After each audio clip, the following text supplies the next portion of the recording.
Morning everybody, it's Miss Karen from the giraffe class. I hope everybody's okay and enjoying their time at home and learning lots with their mummies and daddies. I am going to read you a story this morning. It's one of my favourites and it's called Jack and the Jellybean Stalk.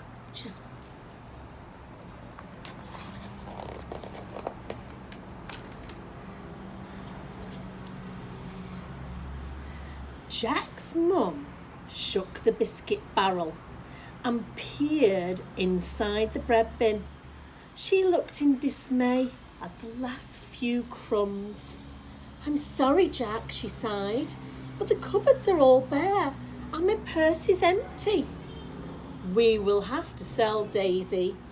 "Don't worry, Mum," said Jack sadly.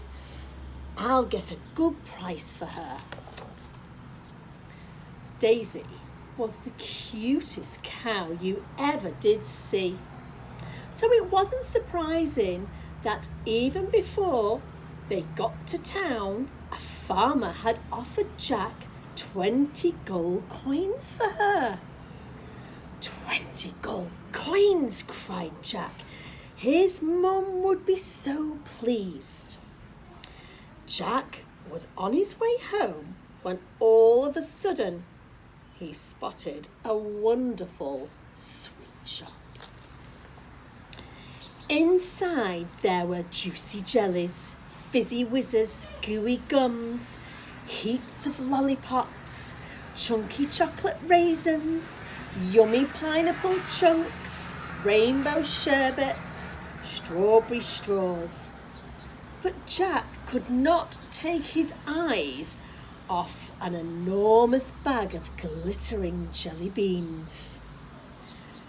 "These are magic jelly beans in every flavour you could wish for," smiled the shopkeeper. "And for 20 gold coins you can have them all." Every flavour he could wish for. Jack couldn't help himself. He handed over the money. Jack walked home in a dream. But when he arrived home without Daisy and without any money, his mum was furious. "You silly boy! What use are jelly beans?" She threw the bag outside and sent Jack straight to bed without any supper. In the middle of the night, Jack woke to a delicious smell of blueberries, chocolate, strawberries, ice cream, and caramel wafting through his window.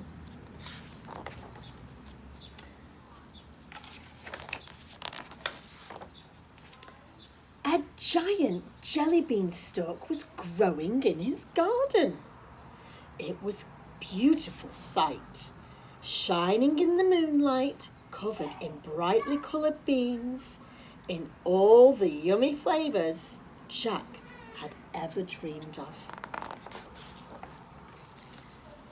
Jack opened his window and began to climb, cramming jelly beans into his mouth as he went.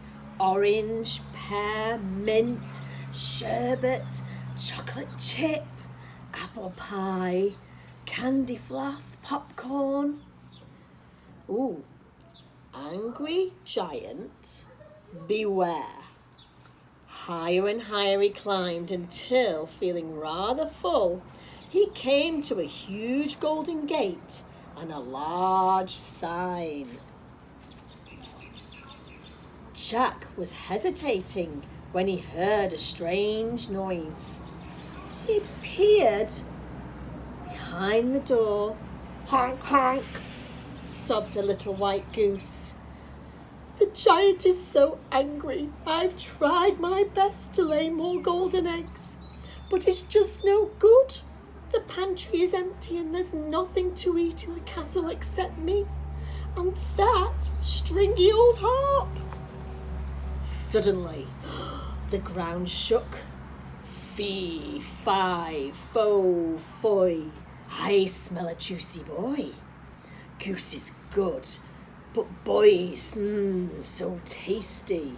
served with chips wrapped in pastry. "Stop!" stuttered Jack as the giant scooped him up in his hand. I'm very bony and I haven't washed for weeks. Give me 10 minutes and I'll bring you a banquet, a feast fit for a king." Thought the giant, putting Jack back down again.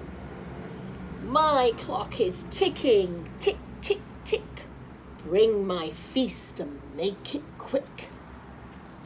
Jack had never worked so fast. In 10 minutes, he had picked hundreds of jelly beans. The giant had melon beans for his starter and fish and chips beans for his main course. It was all washed down with a fruity bean smoothie. The goose watched hungrily.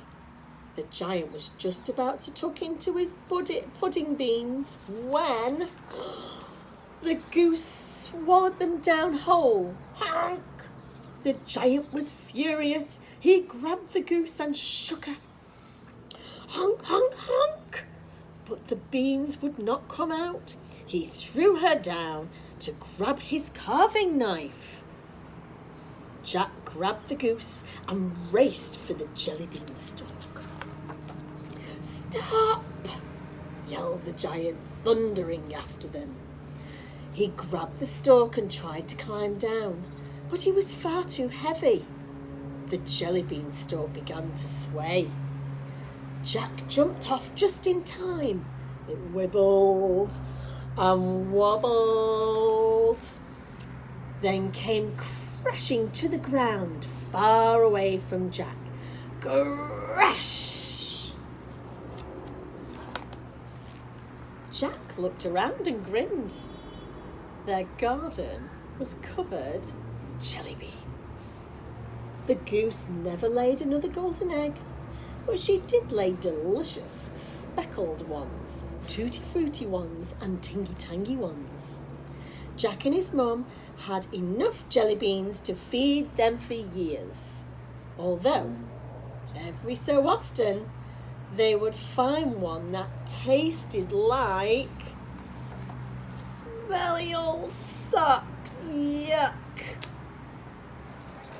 Thank you very much, everybody. I hope you enjoyed the story. Take care. Have a good day. Bye.